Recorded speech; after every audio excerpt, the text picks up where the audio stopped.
Sir, Mullaperiyar ഡാമിനെ സംബന്ധിച്ച് തമിഴ്നാട് സർക്കാരിന് അനുകൂലമായ കോടതി വിധി വന്നത് സത്യത്തിൽ നമ്മുടെ ഗവൺമെന്റിന്റെ വിവരക്കേടല്ലേ? തീർച്ചയായും സംശയമില്ലാത്ത കാര്യമല്ലേ. യഥാർത്ഥ വസ്തുത എന്താണെന്ന് ബഹുമാനപ്പെട്ട സുപ്രീം കോടതിയെ ബോധ്യപ്പെടുത്താൻ നമ്മുടെ സർക്കാർ പരാജയപ്പെട്ടു എന്നതാണ് സത്യം. മുല്ലപ്പെരിയാർ നദീജല തർക്കം എന്നത് അന്തർ സംസ്ഥാന നദീജല പ്രശ്നമല്ല. നമ്മുടെ കേരളത്തിന്റെ മണ്ണ്, കേരളത്തിന്റെ വനം, നമ്മുടെ കേരളത്തിന്റെ ഭൂമിയിൽ ലഭിക്കുന്ന മഴ, അത് സംബന്ധിച്ച് അന്തർ സംസ്ഥാന തർക്കമില്ല. ആ നിലയ്ക്ക് ബഹുമാനപ്പെട്ട സുപ്രീം കോടതിയിൽ നിന്ന് ഇങ്ങനൊരു വിധി ഉണ്ടായെങ്കിൽ അതെങ്ങനെ വന്നുവെന്ന് അത്ഭുതത്തോടെ നോക്കി കാണാൻ കഴിയും. ഒരു ഉത്തരവാദിത്വപ്പെട്ട പ്രതിപക്ഷം എന്ന നിലയിൽ യാതൊരു സംശയം വേണ്ട. ഈ കാര്യം കേരളത്തിലെ ജനങ്ങളുടെ മുമ്പിലും അതുപോലെ തന്നെ ഉത്തരവാദിത്വപ്പെട്ട പ്രതിപക്ഷത്തിന്റെ എല്ലാ കടമകളും നിർവഹിച്ചുകൊണ്ട് തന്നെ ഞങ്ങൾ മുന്നോട്ട് പോകും. ഒരു സംശയം വേണ്ട. സർ, ആനമുടി കൊലക്കേസുമായി ബന്ധപ്പെട്ട ഡോക്ടർ രാമചന്ദ്രന്റെ ആക്സിഡന്റ് മരണത്തിൽ എന്തൊക്കെയോ ദുരൂഹതകളുണ്ടെന്ന് പറയപ്പെടുന്നു. ഈ സാഹചര്യത്തിൽ കേസിന്റെ മുന്നോട്ടുള്ള പുരോഗതിയെക്കുറിച്ച് താങ്കളുടെ അഭിപ്രായം എന്താണ്? ഇപ്പോൾ ശുഭപ്രതീക്ഷയോടെയാണ് ആ കേസിനെ ഞാൻ നോക്കിക്കാണുന്നത്.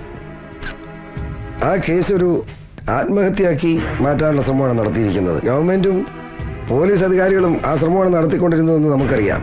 പക്ഷേ ജനകീയ പ്രക്ഷോഭമുണ്ടായി. പ്രതിപക്ഷ കക്ഷികൾ അതിന് കടമ നിർവഹിച്ചു കഴിഞ്ഞപ്പോൾ നിവൃത്തിയില്ലാതെ ഒരു IPS ഉദ്യോഗസ്ഥനെ ഇപ്പോൾ ചുമതലപ്പെടുത്തിയിരിക്കുകയാണ്. അയാളുടെ നേതൃത്വത്തിലുള്ള അന്വേഷണം സത്യം പുറത്തു കൊണ്ടുവരും, യഥാർത്ഥ പ്രതികളെ കസ്റ്റഡി എടുക്കും എന്ന് തന്നെയാണ് ഞാൻ പ്രതീക്ഷിക്കുന്നത്. ഭരണപക്ഷത്തു നിന്നും പുറത്തു ചാടി പുതിയ പാർട്ടിയും തട്ടിക്കൂട്ടി വന്ന രാഷ്ട്രീയ ആചാര്യനെ താങ്കളുടെ പാർട്ടിയിലെ ഒരു പ്രമുഖ നേതാവ് ആദ്യം സ്വാഗതം ചെയ്തുവെങ്കിലും പിന്നീട് നിരസിക്കാനിടയാക്കിയത് താങ്കൾ വിട്ടുവീഴ്ചയ്ക്ക് തയ്യാറാകാതിരുന്നത് കൊണ്ടാണെന്ന് പറയുന്നതിൽ എത്രത്തോളം സത്യമുണ്ട് സർ?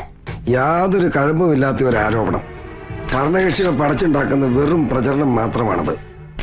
ഞങ്ങളുടെ പാർട്ടിക്കുള്ളിൽ ഈ പ്രശ്നത്തിന്റെ പേരിൽ യാതൊരുവിധ അഭിപ്രായ വ്യത്യാസവുമില്ല. ഒരേ മനസ്സും ഒറ്റക്കെട്ടുമായിട്ടാണ് പോകുന്നത്. ഒരു കാരണവശാലും കേരളത്തിലെ ജനങ്ങൾ ഈ ആരോപണങ്ങൾ വിശ്വാസം അർപ്പിക്കില്ലെന്ന് ഞങ്ങൾക്ക് ബോധ്യമുണ്ട്. സർ, അടുത്ത ഭരണം അങ്ങയുടെ പാർട്ടിക്ക് തന്നെയാണെന്ന് ഏകദേശം ഉറപ്പായി. എന്നാൽ മുഖ്യമന്ത്രി കസേരയിൽ ആരായിരിക്കുമെന്ന കാര്യത്തിൽ ആ ഉറപ്പില്ല. എന്താണ് താങ്കളുടെ അഭിപ്രായം? നിങ്ങൾക്ക് എന്താ സംശയം വല്ലതുണ്ടോ? അത് അർഹതപ്പെട്ടവർ, ജനം ആഗ്രഹിക്കുന്നവർ ആ കസേരയിൽ കടന്നു വരും.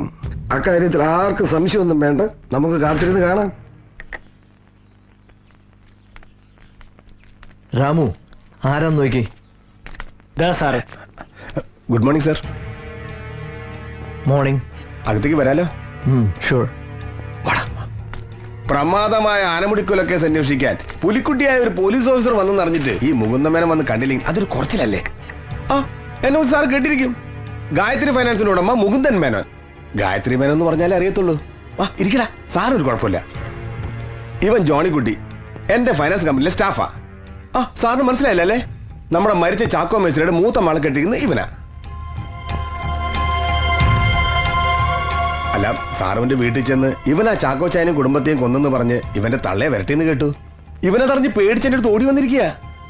ഇവനാണ് പാവ സാറേ, ചോര കണ്ട പേടിക്കുന്ന നിർഗുണൻ. ഇവനോട് നിങ്ങൾ സാറിന് ചോദിച്ചറിയാനുണ്ടെങ്കിൽ ചോദിക്കാം. അതിനുവേണ്ടിയാ ഞാൻ നേരിട്ട് കൊണ്ട് ഹാജരാക്കിയത്. പോലീസിനോട് ഇത്രയും സഹകരണമുള്ള ഒരു നാട് ഞാൻ ഇതുവരെ കണ്ടിട്ടില്ല. ഏതായാലും ഇവനിൽ നിന്ന് അറിയാനുള്ള കാര്യം ഇവനിൽ തന്നെ അറിഞ്ഞോളാം. അതിന് മൂന്നാമതൊരാളുടെ ആവശ്യമില്ല. മിസ്റ്റർ മേനോന് പോകാം. തന്നിൽ നിന്ന് അറിയാനുള്ള കാര്യങ്ങൾ പിന്നീട് ചോദിച്ചറിഞ്ഞോളാം. സാർ, ഞാൻ തൽക്കാലം പോകാം. നീ പേടിക്കണ്ട.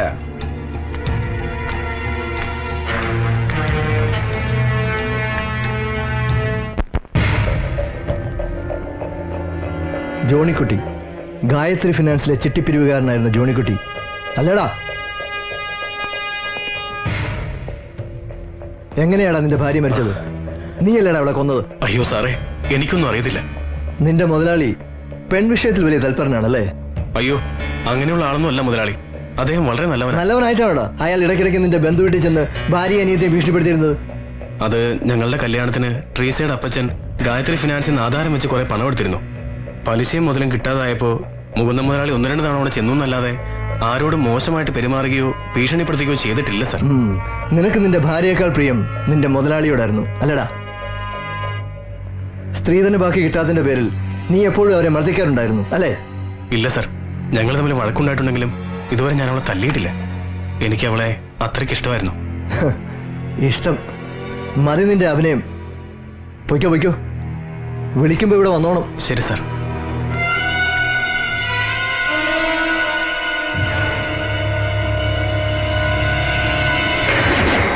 ദേവദാസ്, വെറും ഊഹാപോഹങ്ങൾക്ക് ഇവിടെ സ്ഥാനമില്ല. ഡോക്ടർ രാമചന്ദ്രന്റെ മരണം ചിലപ്പോൾ റിയൽ ആക്സിഡന്റ് ആയി കൂടുന്നില്ല. അല്ല sir, it's A plant murder. എന്റെ അന്വേഷണം ഡോക്ടർ രാമചന്ദ്രനിൽ എത്തി നിൽക്കുന്ന വിവരം വളരെ സമർത്ഥമായി തന്നെ അറിയേണ്ടവർ അറിഞ്ഞു. അതുകൊണ്ട് അയാൾ കൊല്ലപ്പെട്ടു. ഇനിയും സമയം നഷ്ടപ്പെടുത്താനില്ല സർ. എത്രയും വേഗം ആ ചാക്കോ മേസ്ത്രിയുടെയും കുടുംബത്തിന്റെയും ഡെഡ് ബോഡികൾ റീപോസ്റ്റ്മോർട്ടം നടത്തണം. നടത്തുന്നതൊക്കെ കൊള്ളാം, പക്ഷേ ഇനി അതിന്റെ പേരിൽ ഒരു പൊല്ലാപ്പ് ഉണ്ടാക്കി വെച്ചേക്കരുത്. ഉടൻ ഇലക്ഷൻ വരാൻ പോവാണ്, അതുകൂടി ഓർമ്മ വേണം. അങ്ങനൊന്നും നോക്കി ഇൻവെസ്റ്റിഗേഷൻ നടത്താൻ എനിക്ക് പറ്റില്ല സർ. സത്യം കണ്ടെത്തുക എന്ന ഒറ്റ ലക്ഷ്യമേ എനിക്കുള്ളൂ. അതിനുവേണ്ടിയാണല്ലോ ഈ കേസിന്റെ ചുമതല സാർ എന്നെ തന്നെ ഏൽപ്പിച്ചത്. എനിക്ക് തന്നെ വിശ്വാസമാണല്ലോ. ആട്ടെ, ഇതുവരെയുള്ള അന്വേഷണം വെച്ച് തനിക്ക് വേറെ വല്ലവരെയും സംശയമുണ്ടോ? അങ്ങനെ എടുത്തു പറയാൻ കഴിയില്ലെങ്കിലും കൂട്ടത്തിലുള്ളവരെ പോലും വിശ്വസിക്കാൻ പറ്റാത്ത അവസ്ഥയാണ്. ഡിപ്പാർട്ട്മെന്റ് സഹായിയായി എന്നോട് വിട്ട SI മാത്തുക്കുട്ടി തന്നെ കൂടുതൽ തലവേദന. അയാൾ ശരിയാവില്ല സർ. ഇപ്പൊ തനിക്ക് പറ്റിയത് ആരെയാ? ഞാനൊന്ന് തിരക്കട്ടെ. എങ്കിൽ ഞാൻ ഇറങ്ങട്ടെ സർ.